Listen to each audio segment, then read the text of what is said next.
Welcome, everyone. We have another special podcast today. My man, Adam Wexler from PrizePicks. This is podcast number 151. Adam, how are you? Good, man. Thanks for having me, Jeff. Yes, it's nice. We got official, we talk a fair amount. It's nice to get a recorded combo on the books, get to look at the industry, fantasy, talk about kind of your journey, your career, where you came from, and how now PrizePicks is, the most, I guess, the largest in terms of revenue, privately held daily fantasy site. Pretty impressive, exciting time in sports, being legal at a federal level as well. So there's a lot to talk about. First of all, introduce yourself and tell me how's it going. Sure. I've been a technology entrepreneur for over 15 years. Been in fantasy sports specifically now for 7.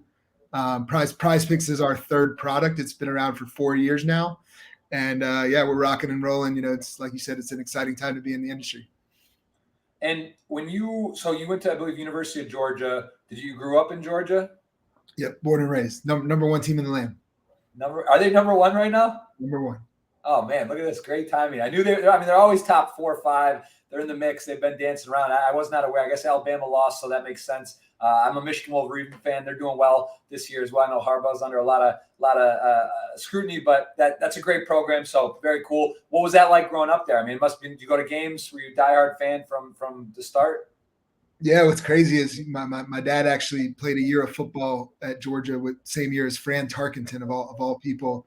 He also ran 4 years of track. So grew up as a Georgia fan, but we actually, because we lived in Atlanta, we were actually going to way more Georgia Tech games and whatnot. But been a huge sports fan my whole life. I actually had an opportunity to consult with the Atlanta Hawks at 28. Their CEO invested in my last venture and invested in this company, and he brought me in to consult with the team when he became CEO.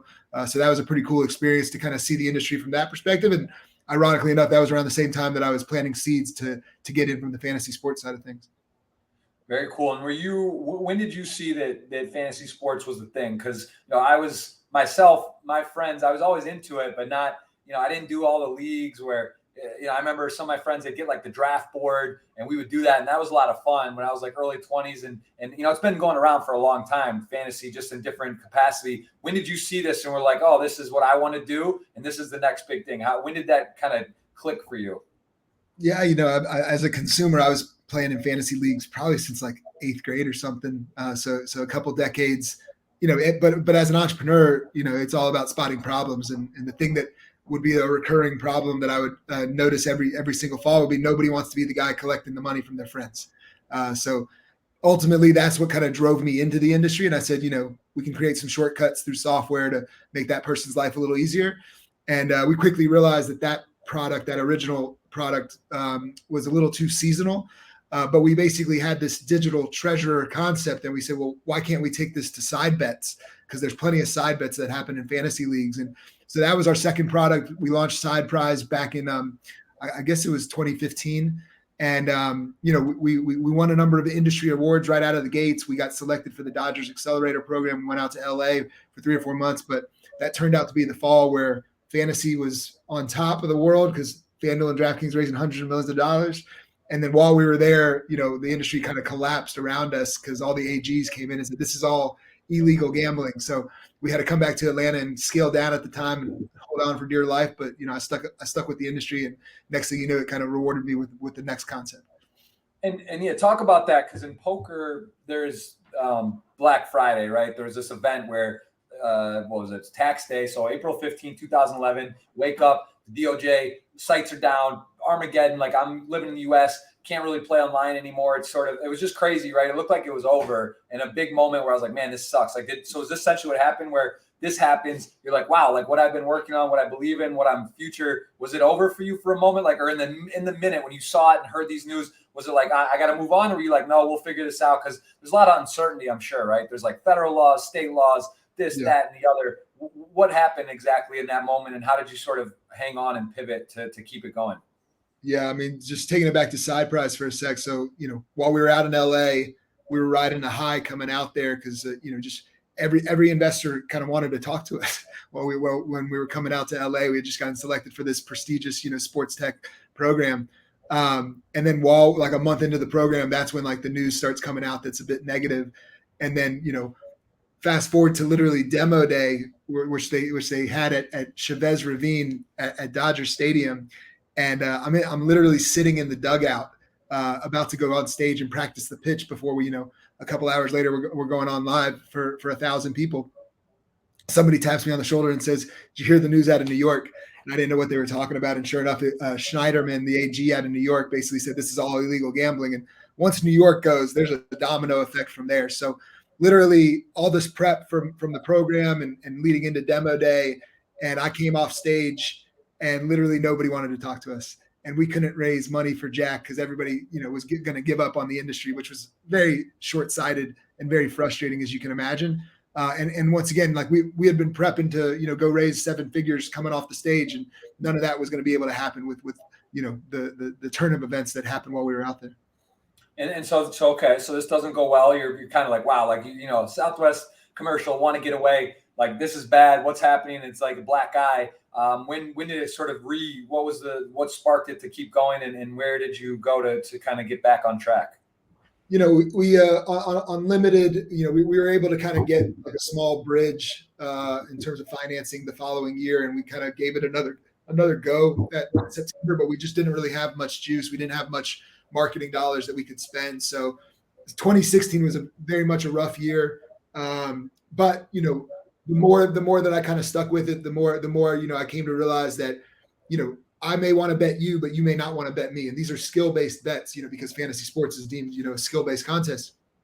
And so, a lot of that thinking kind of led me to, once these state laws started getting drawn up, and 20 plus, probably over the first year or two, actually, FanDuel, DraftKings, the Fantasy Sports Gaming Association, all those were making a heavy push from a legalization standpoint. So a lot of states got to work drawing up fantasy laws, and almost in all of them, they never mentioned that fantasy contests had to be peer-to-peer.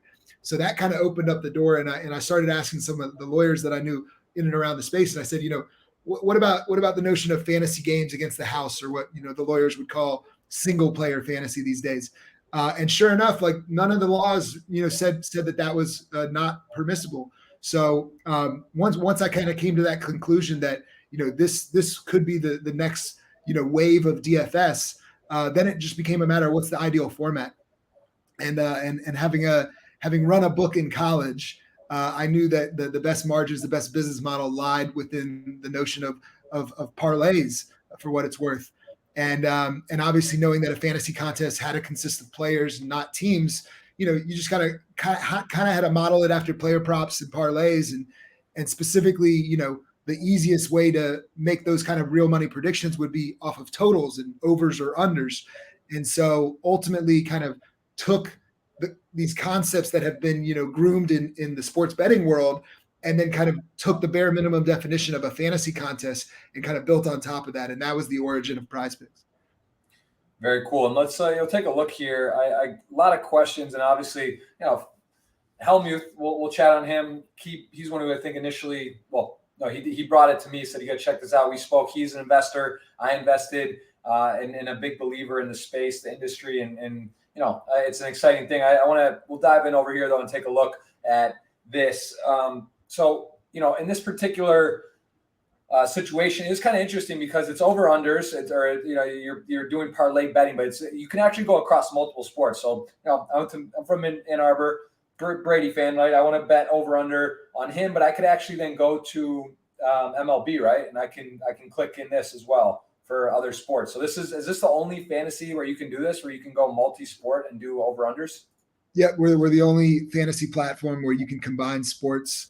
You're essentially building out a roster of sorts, for the night and your sports viewing experience ahead. So obviously as we're recording this, it's a big night of Thursday night football plus some Game 5 action from the NLDS, Dodgers and Giants, and then if you want to throw some action in, like you're looking at from college football this weekend, or whatever suits your fancy.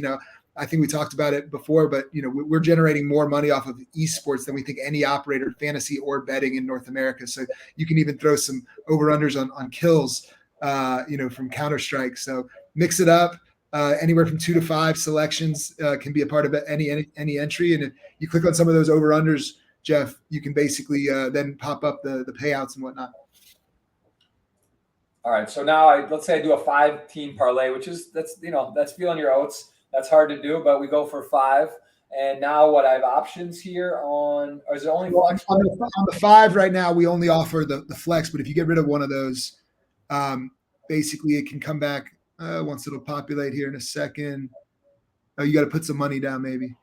But either way, we offer 2 different formats. Maybe get rid of one more for me. There we go. There it goes. So the power play is essentially modeled after the parlay. The flex play is essentially kind of insurance where you can miss one and still win. So definitely kind of like our own spin on things. We obviously in many respects we try to push people towards flex plays because it's going to keep them around for longer. So especially like the one that we actually try to promote the most is that 5-pick flex because we'll pay out for 3 of 5, 4 of 5, or 5 of 5. Obviously not super easy to hit a 5 of 5, but when you're in the game, even if your first 1 or 2 miss, it's a little more fun.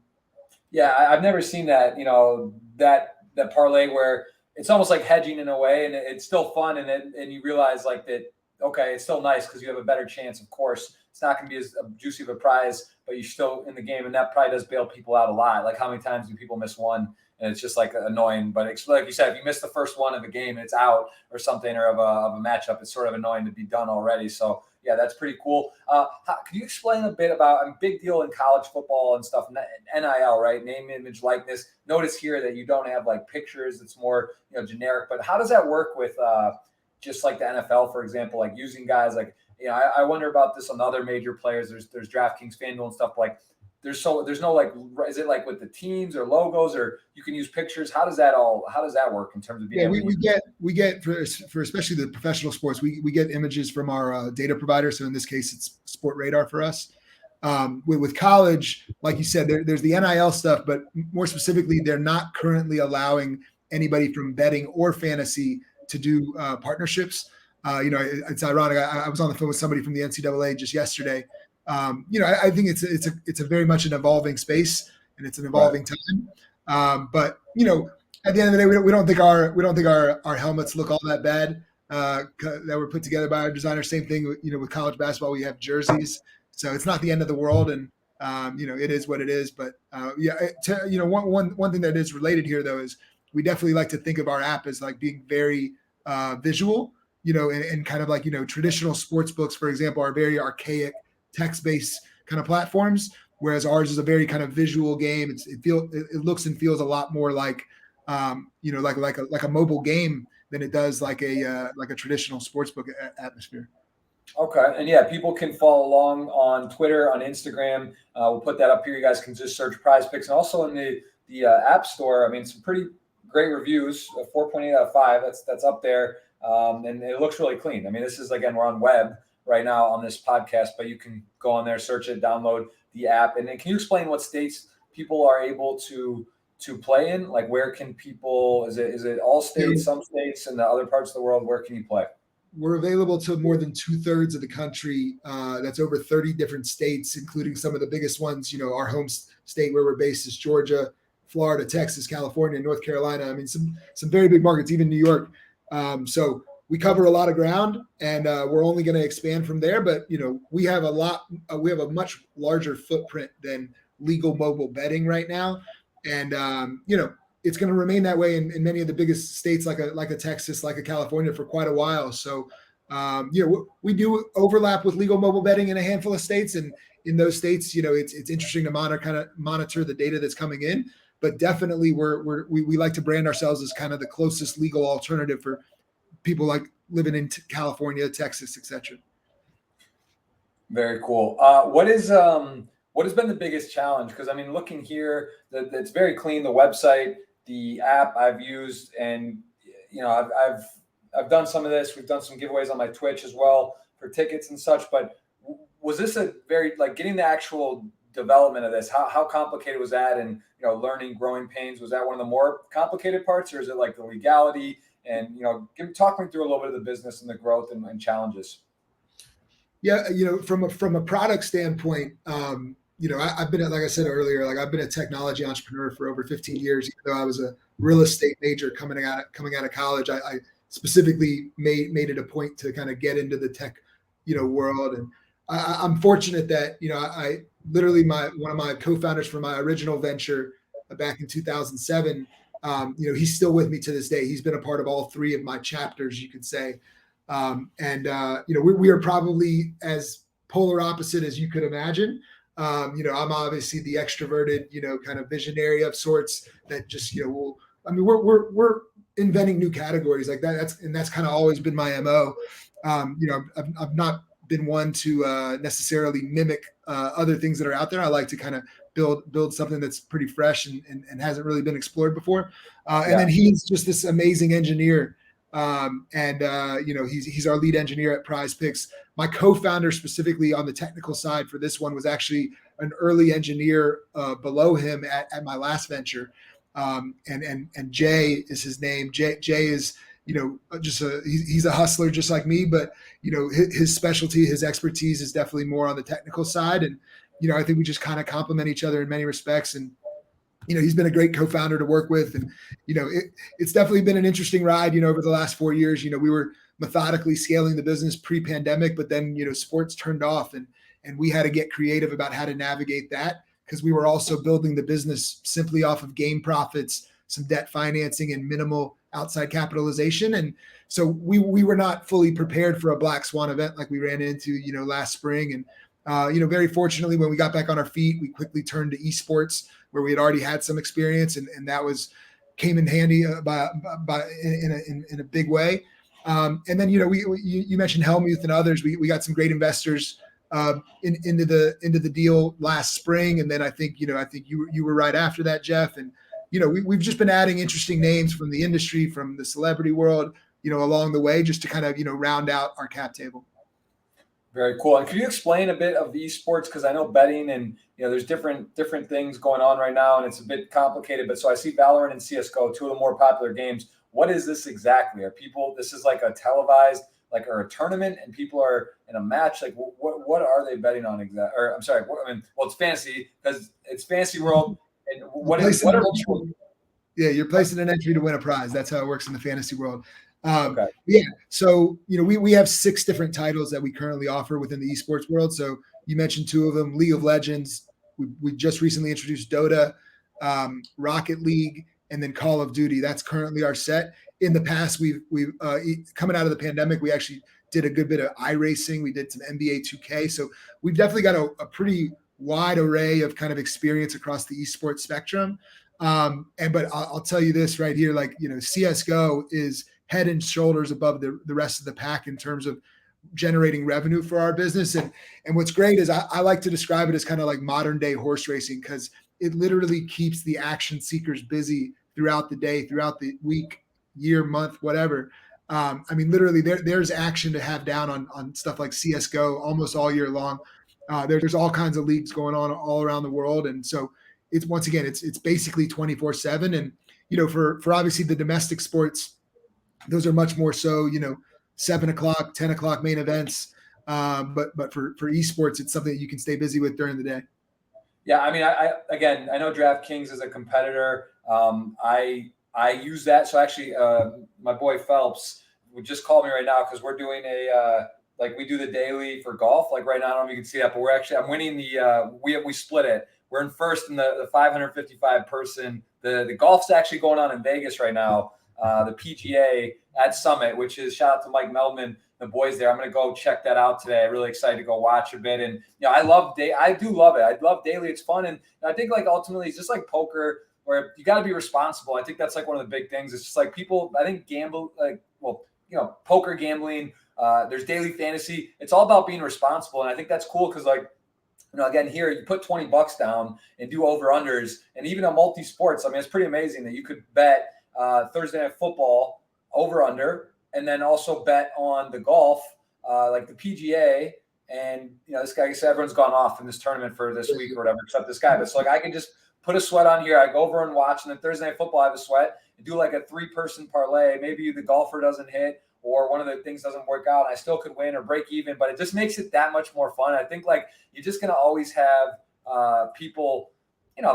Just like anything, it's moderation, right? That's you gotta be careful. No one's saying go out and go crazy. Parlays, obviously, it's like they're not just coming. It's a little bit more difficult, but it's also pays better. And I just think it's amazing. Like, I think it's just like now sports are legal at a federal level. People realize that like this is not new. People have been betting forever, like in poker, betting and other things. And now in fantasy, people love sports. And if you can have a little fun and just put a little something on it to sort of increase your interest, I think it's becoming obvious with these partnerships, right? With the leagues, Robert Kraft and these different owners. And maybe you could talk a little bit about your partnerships, I believe with the Braves, is it the Marlins? There's some other teams and stuff that have athletes that have working with PrizePicks. Could you explain a little bit about that? For sure. Yeah, I mean, when it comes to the team deals, 2 years running now, we've partnered with both the Braves and the Marlins. I mentioned earlier, companies based in Atlanta. Miami is another key market of ours. So there's reasons why we picked the two of them in particular. We also more recently partnered with the Atlanta Falcons. That was an even bigger deal, and we got kind of creative with it. And one of the centerpieces of that deal was actually putting together a big fantasy football draft night at Mercedes-Benz Stadium. So we brought basically 40 different leagues all under one roof.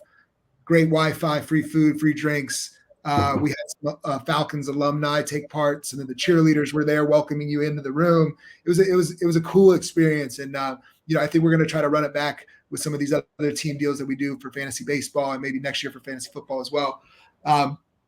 And yeah, I mean, I'd say the best thing that can come out of the team deals is the custom experiences that we can create for our customers. There's certain things like we were pitched, for example, with the Braves, we had an opportunity to do something where it was like be a Brave for a day. Ultimately, we didn't include this in our package, but it was interesting to get pitched these things that your normal average fan just can't get access to. But by doing these deals with the organizations, like we can get creative. We can get on a whiteboard and really just kind of play with it. And that's exactly what we did with the fantasy draft night.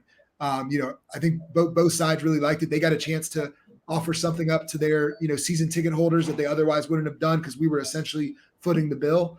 And then we basically also put it out there for a lot of our customers that were in the area. It was a wild success. And like I said, I think we're going to run it back again. Yeah, it's very cool. What has been the, so it's a little different. I was going to say the most reward, like guys or girls are making, they're playing fantasy, but the parlay, like what's the biggest parlay bet I guess, situation you've seen? Yeah, exactly. What has been the most exciting you've seen on the site as well as just in general? Because I've seen a few times stories in the mainstream, like the guy had the Monday Night Football with the Lions, right? Did you see? I was like to win like $500 for $700,000 or something. That kind of stuff. Like there are some pretty crazy stories. I think someone just cashed in on like 120 from $50 or something recently. Ridiculous. I see some stories. What has been the most crazy one you've seen in your career? Yeah, I can answer that. I can answer that a couple of different ways. I mean, for one, up until this football season, we actually used to kind of box people in, and that was a combination of multiple motivations there. Number one, we definitely it was a way for us to kind of manage our own risk. So for a long while, when we're bankrolling essentially the house, we didn't want so much liability coming from one specific entry and whatnot. So we used to kind of cap the winnings at like $1,000 for a good while for the first couple of years of PrizePicks' life cycle. The other thing is from a customer retention standpoint, if you're putting a lot of money on the line, we don't necessarily want you to blow it all when you don't have too much disposable income. We don't want you to blow it all in one entry that, your first pick's a loser and you picked a power play, you're not coming back, ever again. So there was definitely a method behind the madness about kind of why we boxed people in for a while. But then more recently, I think, the decision was made heading into this football season that, we definitely also want to at the same time be accommodating for our whales, for our biggest customers, and to only allow them to play for, minimal stakes from what would be typical of their unit size was not accommodating for ultimately who we want to serve. We talk about really wanting to roll the red carpet out, deliver a 6-star experience for our top customers in particular. And but even more broadly than that, we want to make sure we're accommodating to everybody. So nowadays, like just the other day, we had somebody put down. I think they put down 2,400, and they walked away with 24,000 off of a 4 pick that paid out 10x.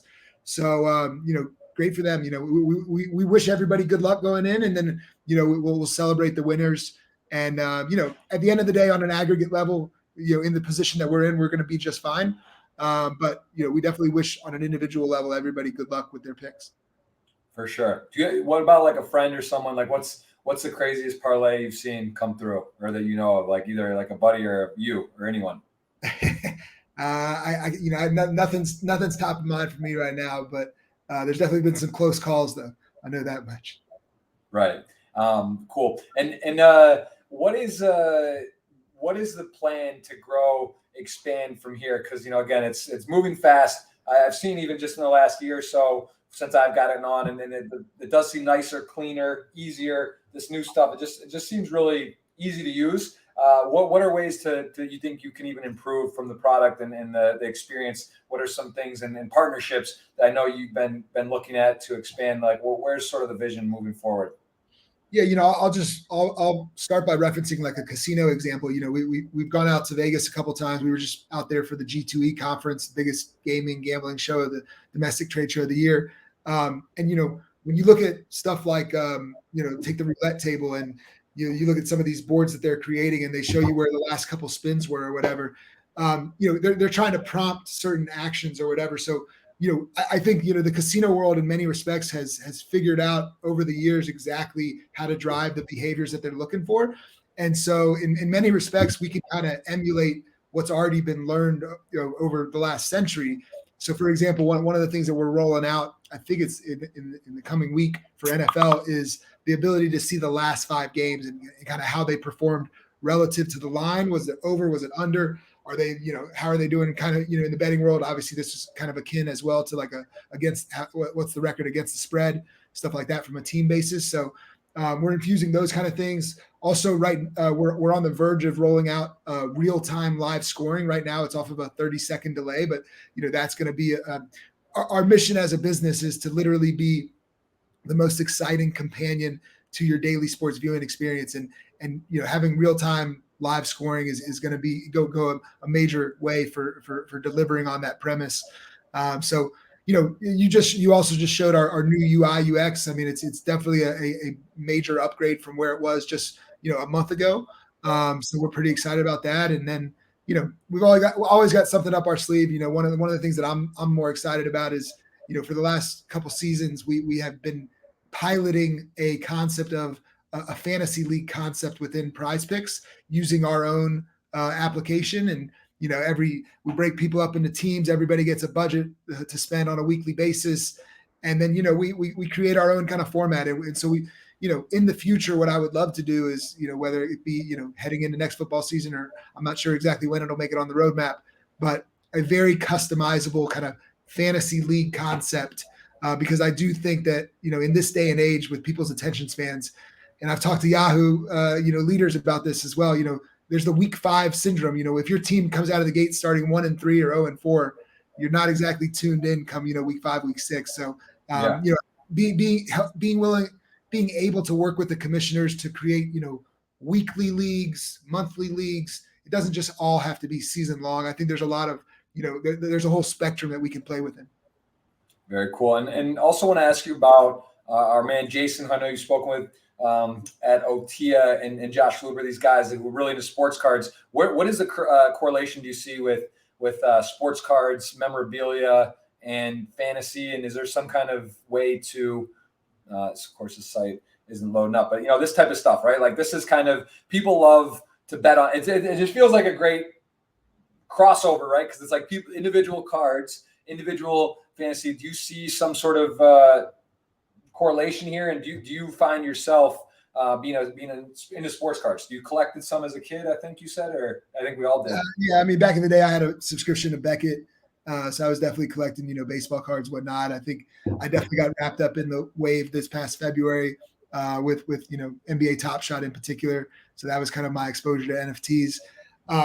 But yeah, I'll tell you what's most interesting is that we are probably as much as any other operator. We are sitting on just such rich data where the activity that's coming in on certain players is like very consolidated. Whereas at traditional sports books, like they put up all these potential options that you could have action down on. And like, I think it's very spread out. But in our case, like, we have a much more limited offering in general, but in a number of senses, that's a good thing. So we could tell you where the public sentiment is because there's statistically significant samples coming in on both sides for all of these different players and whether it's points, rebounds, assists, etc. that we're putting up. We know where the public is sitting. So I'll give you a perfect example. Like last year, I'd say it was back in probably January where we knew that a lot of customers were riding Nikola Jokic and they were riding him to a lot of success.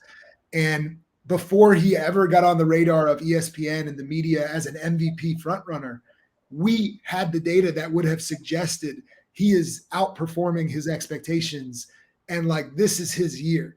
And so at some point in the future, there's going to come a time where the media companies and the sports card world are going to want to partner with us because we can know that his value is about to go up in the sports card world ahead of the public who's mainly taking their cues from ESPN and more. If you know what I'm saying? Makes a lot of sense. Absolutely. No, I definitely see that synergy. And what about international people that would like to be a part of fantasy? Canada, Mexico, Europe, Australia, are you seeing interest there? How does that work? Is it just complicated with licenses? Can they be involved or will they be able to? So we are already open in Canada. So we cover a good bit of North America for that matter. And then, beyond that, from an expansion standpoint, we're going to stick with the markets that we know the best, which, naturally right now, like I said, we're in over 30 markets in the US and we're going to, expand within the US first and foremost. And, if and when it makes sense to go beyond that, we will, but, as it stands right now, there's so much land to grab within the 70% of the country that we already cover from a population standpoint. And then as we expand into some of these other states, we can get up to coverage of 90% or more of the US population. So there's still a good bit more for us to go grab just within our, within North America. Very cool. And what do you see? What about like for soccer, we'll call it soccer, even though world calls it football. What is the involvement on that sense? Is there some, here we see NFL. What is NFL 1H actually? That's first half action. So if you want a quicker sweat, we got that. We also have second half and fourth quarter action. And if we didn't say it before, you have to play anywhere from 2 to 5 selections. The bare minimum definition of a fantasy contest is it must involve multiple players from multiple teams. So we, like I said earlier, we kind of built with that in mind. In particular with our soccer product, it's come a long way just in probably the last 6 months. You see if you go up to basically the row above that, you'll see we got shots, we got goals allowed, we got goalie saves. So you could mix and match different types of statistics within a particular market. And then we also, for some of these sports, you can switch tabs between single stat and fantasy score as well. But you have to do one over under if you do 2, or can you do 3, or is that not a rule? I forget. Everything's totals. So everything is, over or under. But if I'm saying I can go over and make this bet. It's fine. 2 different teams. Oh yeah. So and Jeff, you see where that purple line is? If you go to if you scroll over to goals allowed or goalie saves, you can see a couple other options that are on the board. So you can mix and match within the sports as well. Yeah, very, very cool. What is the most popular or fastest growing out of this? I'd imagine like MMA is pretty popular. Obviously NFL, NBA. What are some PGA? What are you seeing the most growth? So one thing that separates us, especially from the betting community, is NBA is actually king for us. We generate the most amount of our revenue from NBA. Whereas, in the betting world, it's NFL has been king for a long time. So we're super excited to get the regular season back around. And, our game is just a really good sweat for basketball. Cause let me put it in perspective like this, like in football, if you're a wide receiver, your projection, might be 60 yards for the night, but you could be stuck on 2 receptions, 13 yards with 4 minutes to go in the fourth quarter. I mean, it's not going to be that great a sweat if you're that far away at the very end. But with basketball, these guys, like, our lines makers are some of the best in the world when it comes to player projections, and many of them were actually recruited straight out of our database, which is one of my favorite facts. But just to show you how sharp these guys are. But yeah, I mean, like, the basketball sweats are great because if we're going to get, like, take the fantasy score for like a LeBron James. So one night he may put up 30 points, dish out 7 assists. The next night he may put up 20 points and dish out 13 assists. From a fantasy score standpoint, it's actually going to be in the same neighborhood. So these lines tend to be a good sweat right up until the very end.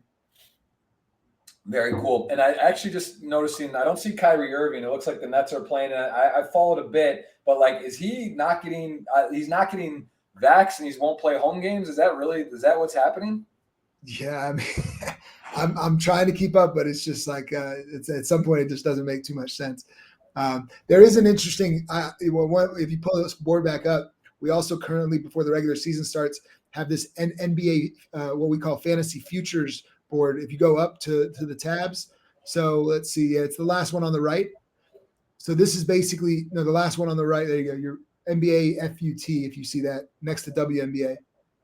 Oh, okay. There you go. So this is will they average over or under these numbers that we got up for points, rebounds, assists, 3-pointers made. And I saw last I looked, James Harden, there's your Kyrie. But last I looked, James Harden is way too low in my opinion. So, I was just thinking about that one. Like, why do we have him so low? Maybe everybody's suspecting that his hamstring is going to be a little buggy this year as well. Right. Yeah, it's interesting. Okay, so yeah, it kind of, yeah, you can. There's all the different sports and opportunities. It's pretty cool. I didn't realize even about the games right now, and there is plans to expand. Like, is that anything that what qualifies it to be on here? It has to be like an official tournament or something. Is that what would be, or how do you decide on? We have the most expansive coverage. I mean, you're on Valorant there. Like, we have by far the most expansive coverage of sports on from any fantasy platform. We offer disc golf, we offer cricket, we offer highlight. I mean, like, these are things that nobody else is touching right now, and we take great pride in having some of those kind of lines up. And obviously we make the bulk of our money though, from the likes of NBA and NFL. But we people appreciate throwing in mixed sport contests, and we're just trying to, we're in the business of entertainment at the end of the day, so we're just trying to have fun with it. It's very, very cool, man. Yeah, I'm excited about it. Like, I just love, I love action, I love sports, I love fantasy, and this is it is fun, and it's honestly, like, it's just a little less complicated too, because even building some of these daily fantasy and all these different things, like, you can literally pick your favorite 2 guys, and I think that's maybe the most unique thing, that I can pick a random something that I might like in this, and then the NHL, I like this player and I root for him, and then I got the thing. So you literally could, like, be across 3 different sports, not have to do much other than pick an over under. You get like a really big sweat, and it just makes sense. Like, I actually really genuinely think this is genius. And the multi-sport thing, when did that idea come up, or when did that actually get done? Because for a while, I don't remember that from last year, maybe. I think we've had it for a good while. I can't remember exactly when we started to allow it, but it's definitely been there for a good while. And the way we created the UI and UX, like, was very conducive for that all along. So I think it's probably something we were very mindful of out of the gates, because even others in the space that are trying to kind of, in many ways emulate us, they don't necessarily allow for the mixed sport action. And so I think it's definitely a nice kind of separator in the shorter term, especially.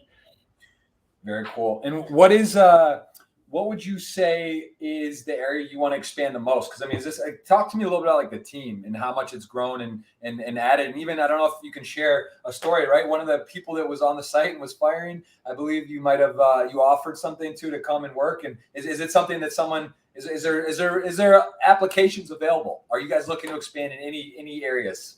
Yeah, we're about 90 people strong right now, about half full-time, half part-time. 90? Wow. Yeah, but don't worry from a burn rate standpoint. A good bit of those 90 are support staff. That's one thing that's another thing that kind of we consider to be best in class. Nobody else in fantasy was doing real time customer support, but we basically stood up, and basically since day one, it's been 24/7 that we'll answer your questions in real time. And one of the better things that we did more recently is we built a 10-person Philippine staff.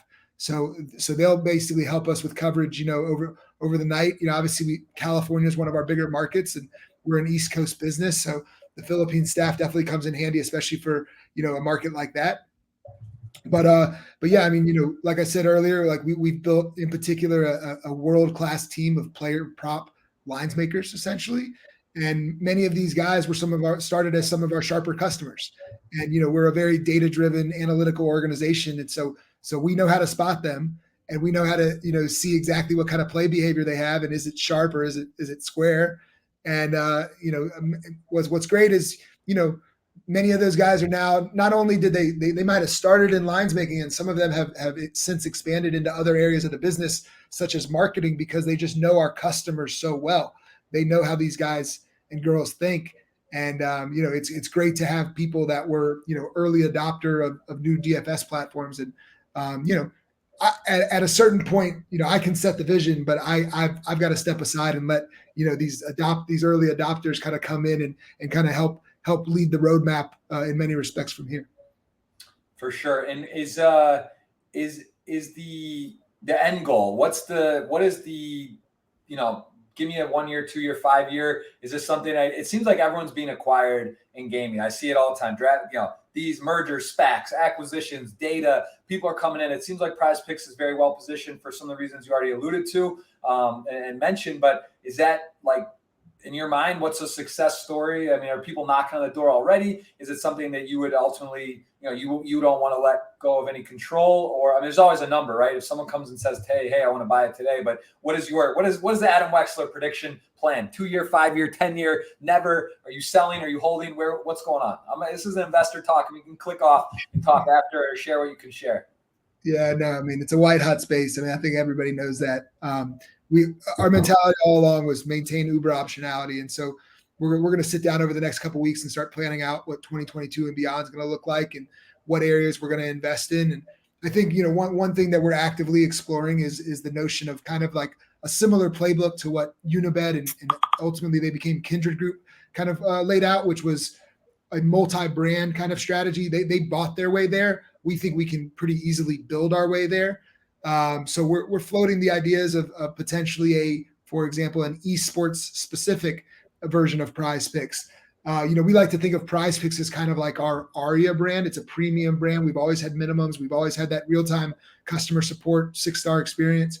But it focuses on traditional sports, and esports is in the background. You got to scroll all the way over on your mobile phone to find esports. But if we were to put esports front and center, that brand could have different lines, different selections than the one at PrizePicks. So, just imagine this is a brand new kind of Vegas strip that's kind of being built online. And obviously we can slice and dice it differently. Like, just like, for example, Kindred Group, they basically went out and bought brands that were, specific to different jurisdictions. We could also think about it like that and think about slicing it up like that.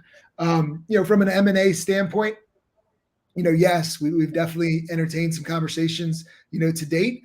But I don't think people realize the kind of revenue that we're doing at this point. And I don't think people, even the investment community, are not currently properly valuing us. But I think, it's quickly changing. It's quickly evolving. And it never hurts that one of our closer competitors got bought beginning of this year by Bally's. Some of our other kind of comps in the market, whether they're direct or indirect, they're being valued at pretty significant numbers and way higher revenue multiples than currently we're getting credit for. So it's only a matter of time before we get our due. But I think there's plenty of possibilities ahead of us, and it's pretty exciting. And is I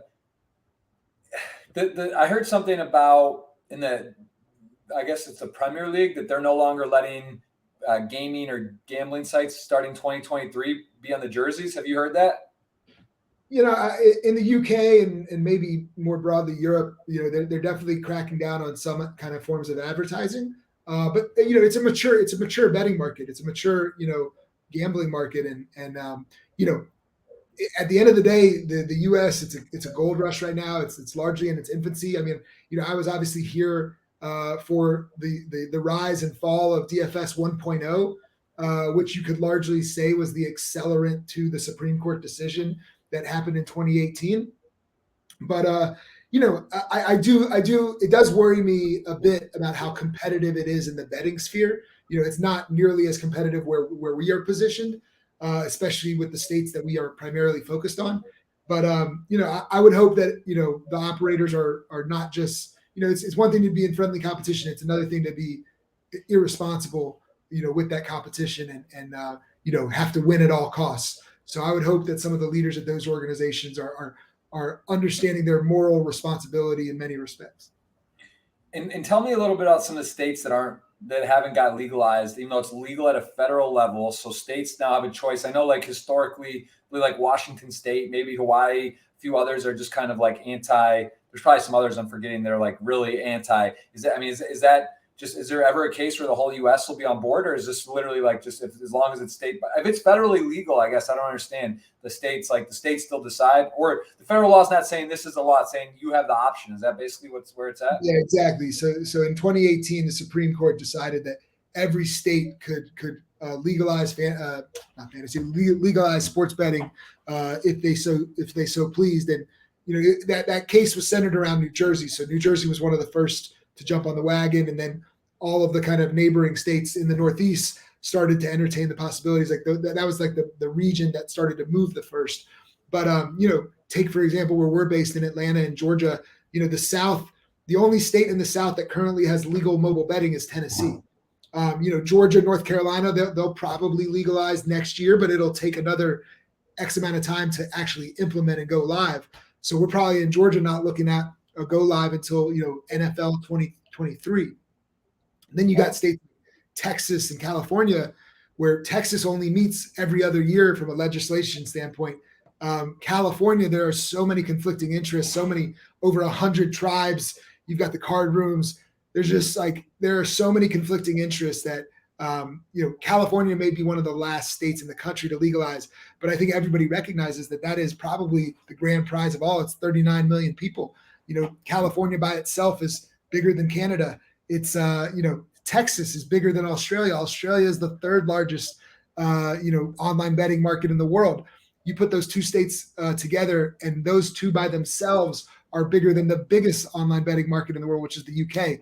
So, I mean, there's some real prizes that are out there that will not be flipping anytime soon, and that's where a company like us can really thrive, because once again, we're playing within the limitations of the fantasy boundaries, and I think we're playing within those boundaries, but we're doing it. We're trying to serve a similar demographic with kind of the next best thing.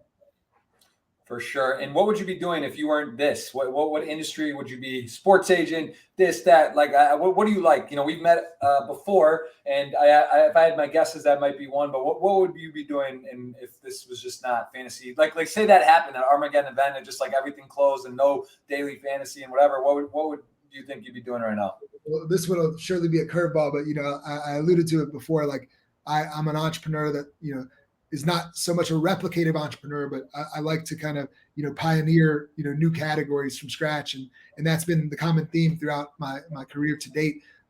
So the problem that I would love to tackle that I think is going in the wrong direction with each passing year is the divorce rates in America are far too high. And knowing that most progressive organizations like to implement strategic planning, quarterly business reviews, some of these kind of more modern ways to kind of do look at the future and review recent performance. I think there's got to be similarly translatable methods for how couples can kind of manage their relationships. Obviously, don't want to get in the way of love, but I think more and more couples need to go into their relationships very consciously, and I think there's ways to have software kind of aid that process, and it's an idea that I've been sitting on for probably 4 or 5 years, and when it comes up in conversation, I happily get into it and kind of brainstorm further about it. Yep. That might need to be the second iteration of our podcast. We could cover that in depth. That sounds very fascinating. I know, listen, with COVID and the pandemic, just in general, it's been a bizarre 18 months or so. And I think a lot of people are having problems, right? Because they're in their apartments, they're in these places, they're together all the time. It's stressful and all this compiled. I think this is obviously a major issue, right? Like it's just like, we weren't designed to be in a room with the person all the time, whether it's your roommate or your friend. You got to have a little, you time, get out of the house. And like when we're basically boxed in, it's, listen, I'm lucky. I love my wife to death. And for me, we've been, whatever, it's all good, but I can see it. And you do see the divorce rate spike, right? Like you see a lot of this stuff going on, and it's definitely crazy. How was the pandemic for you? Do you feel like, did it actually maybe help you focus on the business, on everything, just maybe less travel, less like, oh, I got to go to this or there's that event or whatever? It's just almost like nothing's happening really. And I'm here and I'm working and the team's focused. Was it a benefit for you in that standpoint? So, yeah, I mean, we got rocked to our core last March, and it was brutal for, probably a 2-month stretch. But then like, not only did, esports, they were the first to turn on, but then you had UFC, then you had MLB, and like sports came back with a fury. And just to put it in perspective, our August, which was just NBA, the NBA bubble, was bigger than our January pre-pandemic. So that's how quickly things came back for us. And that was a record high. We went on to have 11 straight record months. And, we got a little creative. Like I'm a big believer in, at least for this business, having everybody kind of collaborate in real time. And so I had to get creative about how could we get everybody under one roof, in a real, in just a real world scenario. And the solution was, the NBA had kind of, spurred the thought that you got to find a bubble kind of environment. And sure enough, there were certain islands that had like done a really good job about, keeping COVID out. So caught wind that, Barbados was one of those islands. And long story short, we grabbed a villa in Barbados last Q4, and we took some of the core team down there. And basically we were just cranking and talking about the business over breakfast, lunch, and dinner. And I think it was a huge catalyst at the end of the day for us propelling ourselves through 11 straight months of record growth. And here we are, once again, as you said it off the top, like, the privately held operator that is generating the most revenue than anybody right now. Yeah, it's pretty cool.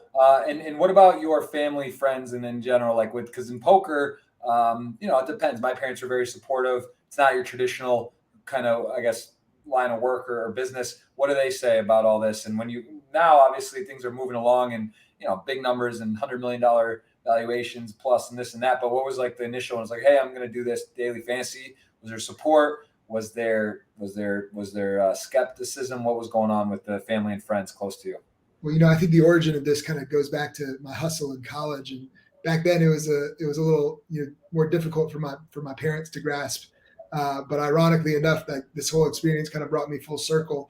And, my dad's an entrepreneur. My mom was a real estate agent, so you might as well call her an entrepreneur.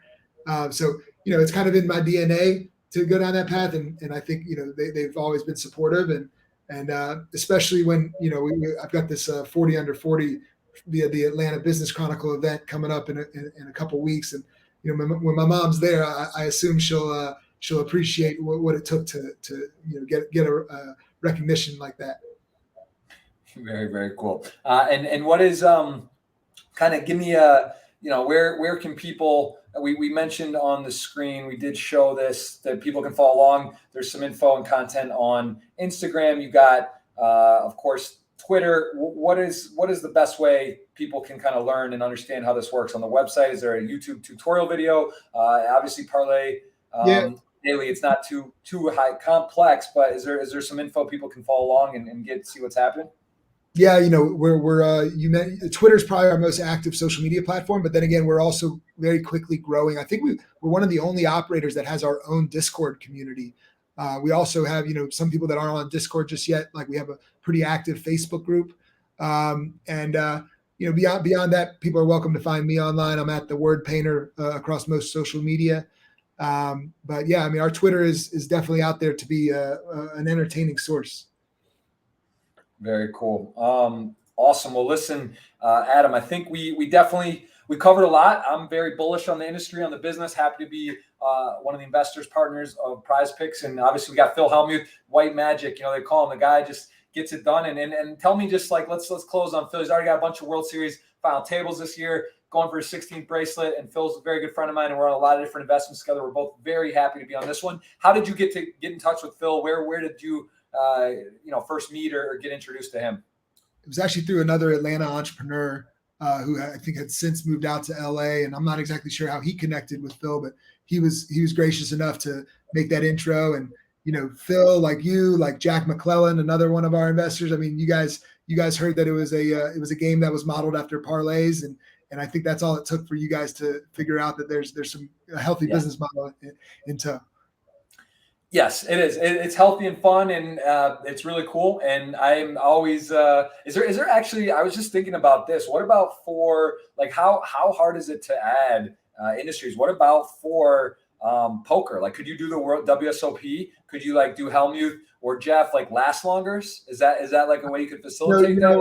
I would love to do it. I think our lawyers in the past, this was outside counsel, so they're going to be a little more conservative. But I think they told us that poker was a no-go because it's technically boxed as a game of chance, and I think that's what it comes down to, because fantasy once again is a game of skill, and so you and Joe Brothers. I'm sorry to bring up a sensitive subject. Yeah, it is sensitive. It's crazy because I mean, as someone that I just know poker is so much more a game of skill than it's closer to chess than anything, or backgammon than daily fantasy. You're betting on, you're putting out a chance. You're playing daily bet on basically taking risk or predictions on something that you actually don't control. Whereas poker, I control if I go all in or call or raise or whatever, right? So I'm actually physically in control of that. Whereas here, if I bet on Tom Brady, I don't know if he's arguing with Giselle. I don't know what his deal is. I don't know what's happening, if he's just going to be the best of all time every game. It's just out of my control. So that's a crazy thought that that is poker is and it's bizarre. And it's also why you see poker coming back. Michigan, Pennsylvania, it's starting to become legal. I think it's going to be, you saw the Queen's Gambit, maybe the show, if you watched it or know of it, chess.com's blown up. The Botez sisters, Alexander's been on my podcast, and that game just took off and out of nowhere went bananas, right? I think poker still has that, where it's going to really finally get put in a good light where people understand it and see what my dad, for example, Ivy League background, didn't learn or get into poker till after I played. And he's like, man, I wish I played. I wish I had done this earlier because I love it. It pertains to life and blah, blah, blah. So I don't know. That sucks. Hopefully that'll change. But one day I would love to see PrizePicks, over unders, just doing, literally if you could do parlay, betting and over last longers is such a popular thing in poker. And to your point, one of the big things is about collections, right? It's annoying. It's not even that people won't pay. You got to text the guy, send me the Venmo, do this, do that. This guy doesn't pay. He's a slope. No, look, last longer. There's 40 guys that want to do a $100 last longer in the WSOP. Just do it on the site.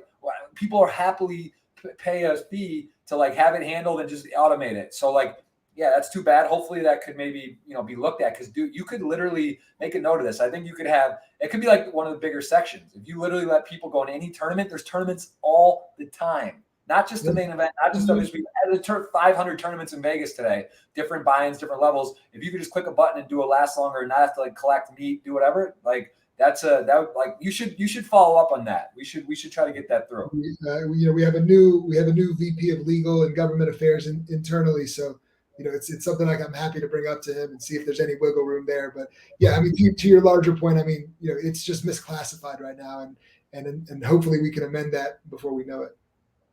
And who would that be like? Is that so in theory, just from I understand, when you put a new section up here, let's just one more time as we're closing down here, but CSGO, this and that, what prevents or doesn't prevent, and how does that work? If you did say, look, we want to run this poker last longer, is there actually a process with an approval, or are you getting a legal opinion from somebody and we just run it and then hope there's no problem, or whatever? I'm sure it's more complicated than just oh, let's try it and hopefully no one says anything. So what is that process, and then we'll shut it down. What's great about fantasy is that unlike betting, which is very tightly regulated and in some ways for good reason, fantasy, because it's a less mature category, as one of the reasons is largely lightly regulated. So, for example, you mentioned esports. Like one of the reasons why we are generating more revenue than any operator in North America via esports is because with betting operators, they have to go through hoops and hurdles to get approvals just to offer certain esports contests. Whereas with fantasy, we don't have to go through those approvals. It's kind of like based off of the broader definitions of fantasy contests, it qualifies. These are games of skill. And for that reason, we don't have to ask anybody before we put some stuff up. And one other thing I should point out, because it often comes up when I'm talking about esports, is simply any integrity concerns are kind of inherently dismissed via the fantasy requirements, because once again, you have to include multiple players from multiple teams. So I think there's a lot more integrity concerns in the betting world than there are in the fantasy world. And I think that's in an ironic part to our advantage that we don't have to worry about that nearly like they would in the betting world. Very cool. All right. Well, on that note, I just want to point out to everyone, we have got 149 podcasts right now. This is going to be going up next week. We've had people in poker, sports, acting.